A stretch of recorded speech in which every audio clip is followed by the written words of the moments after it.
Welcome back.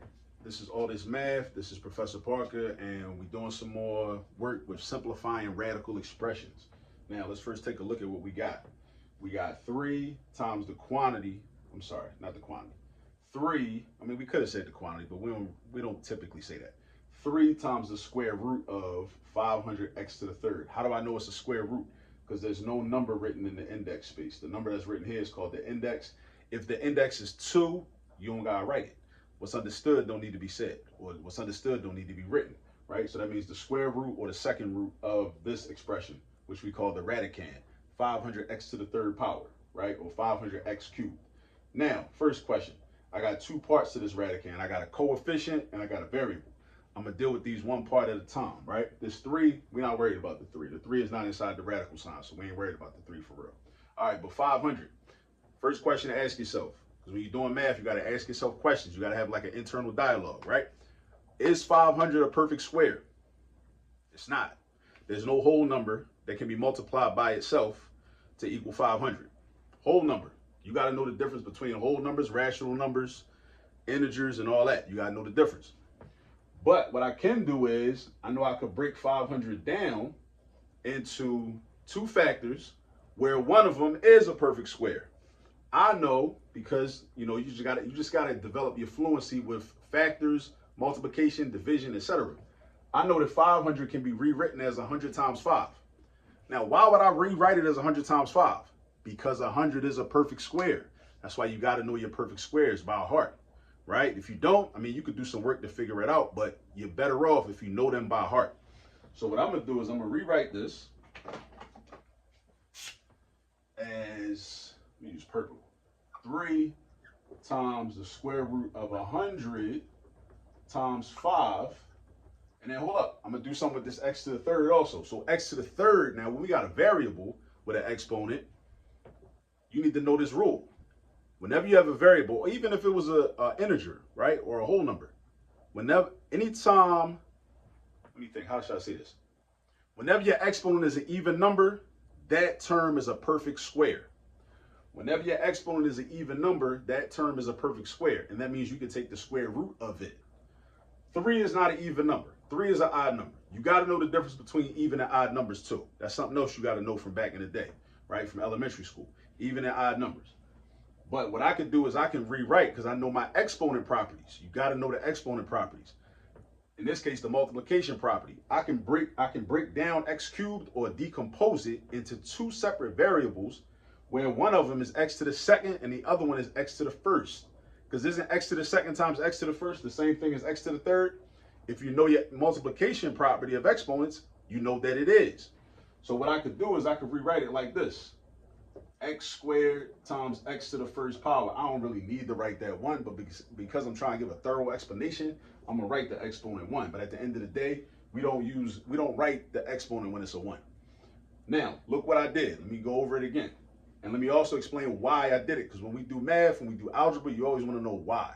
Why? Just like in life, you should ask why. Why are we doing this? Why is this like this, right?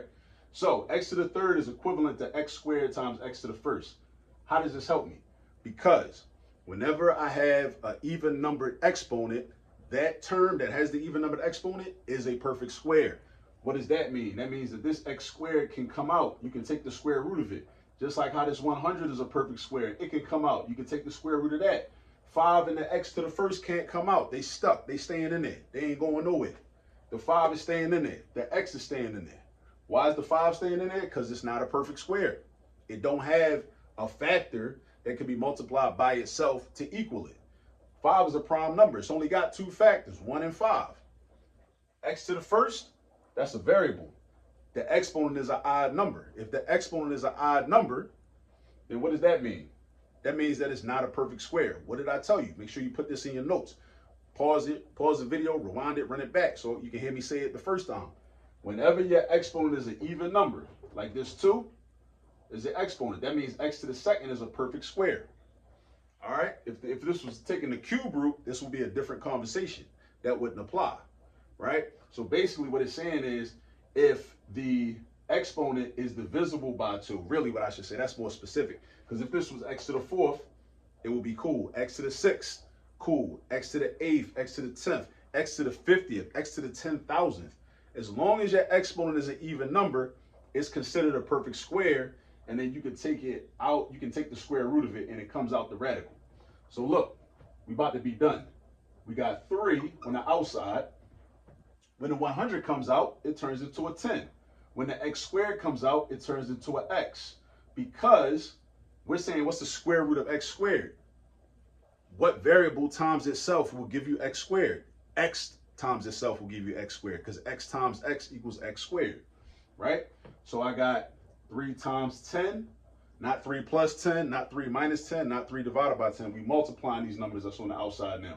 And then we got an x on the outside also. Where'd the x come from? The x squared. Take the square root, it becomes x. Now, what's left on the inside? The 5 and the x. So look what happened. Make sure you know where everything came from, where everything went. Right? We had a 500. We broke it down into 100 times 5. Why did we do that? Because we needed a perfect square. Because we simplifying. Simplifying means we're going to end up with a simpler expression with less terms inside the radical sign.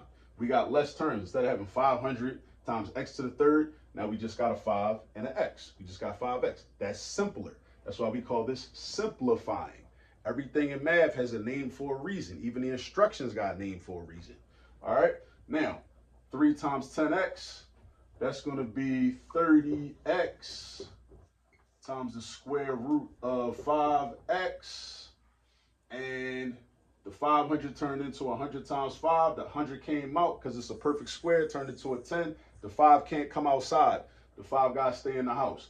X to the third turned into x squared times x to the first, because we know the multiplication property of exponents. If you don't, go to my playlist on exponents and look for examples dealing with the multiplication property of exponents. You'll understand what just happened here. You'll understand why this is equal to this times this. You add the exponents, right, when variables are being multiplied. All right? Now, this is a perfect square. How do I know that? Because it's got an even numbered exponent. Take it out. What's the square root of x squared? Really, another way to think about it is you take the exponent divided by the index. Exponent 2 divided by invisible 2. What's 2 divided by 2? 1. That means that x to the first power is the square root. That's another way to think about that. All right? Now, so that means I got an x out here, I got a 3 and a 10 and an x, and I got a 5x right there. This is my final answer. 30x times the square root of 5x. All right? These problems require practice, right? I just showed you how to do it, but now you got to go practice. All right? So, shout out to the Black Panther Party. Go get some practice. I'll see y'all on the next video. Peace.